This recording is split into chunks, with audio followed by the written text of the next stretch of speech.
वर्षा और वैष्णवी की प्रेरणादायक कहानी। हेलो दोस्तों, हौसले की उड़ान।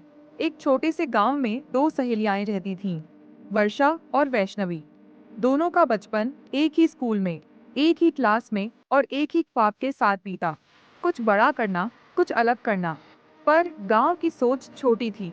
लड़कियों को सिर्फ घर तक सीमित माना जाता था। लोग कहते, इतना पढ़ने का क्या फायदा, आखिर में तो चूल्हा ही संभालना है। लेकिन वर्षा और वैष्णवी अलग थीं। उनका सपना था, वर्षा एक दिन आईएएस अफसर बनकर अपने गांव की तस्वीर बदलना चाहती थी। वैष्णवी चाहती थी कि वह एक साइंटिस्ट बने और विज्ञान को गांव तक लाए। रास्ता आसान नहीं था। गांव में न कोचिंग थी, न इंटरनेट, और बिजली भी कई बार घंटों गायब रहती थी। वो रोज स्कूल के बाद खेतों में काम करती, घर का काम निपटाती और फिर देर रात तक एक टूटी टॉर्च की रोशनी में पढ़ती थी। किताबें पुरानी थीं, लेकिन इरादे नए थे। एक बार स्कूल में एक प्रतियोगिता हुई।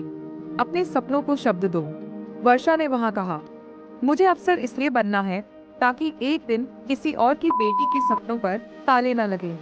सभी चौंक गए और पहली बार लोग सुनने लगे। समय बीता, संघर्ष बढ़ा। वर्षा शहर गई यूपीएससी की तैयारी करने। वहां अकेले कमरे में डर, भूख और थकान से लड़ती रही। कई बार हिम्मत टूटी, लेकिन वैष्णवी की चिट्ठियां उसका हौसला बनती रहीं। दूसरी ओर वैष्णवी ने एक पुरानी साइंस किताब से खुद ही एक्सपेरिमेंट सीखने शुरू किए। गांव के बच्चों को इकट्ठा करके उसने एक छोटा सा साइंस क्लब बना लिया। फिर वो दिन आया। वर्षा ने यूपीएससी में टॉप 100 में स्थान पाया। वैष्णवी को एक राष्ट्रीय रिसर्च प्रोजेक्ट के लिए चुना गया और स्कॉलरशिप पर विदेश भेजा गया। गांव की गलियों में जिनकी हंसी उड़ाई जाती थी, आज उन्हीं के नाम पर स्कूल में कमरे बनाए गए। वर्षा क्लासरूम, वैष्णवी साइंस लैब। सीख, हालात कितने भी मुश्किल क्यों ना हो, अगर इरादे पक्के हों तो नामुमकिन भी मुमकिन होता है। सच्चे दोस्त वो होते हैं जो सिर्फ रास्ता नहीं दिखाते, थक जाने पर साथ चलने को भी तैयार रहते हैं। और सबसे बड़ी बात, सपनों को पंख नहीं चाहिए, बस हौसला चाहिए। Thank you for watching video दोस्तों।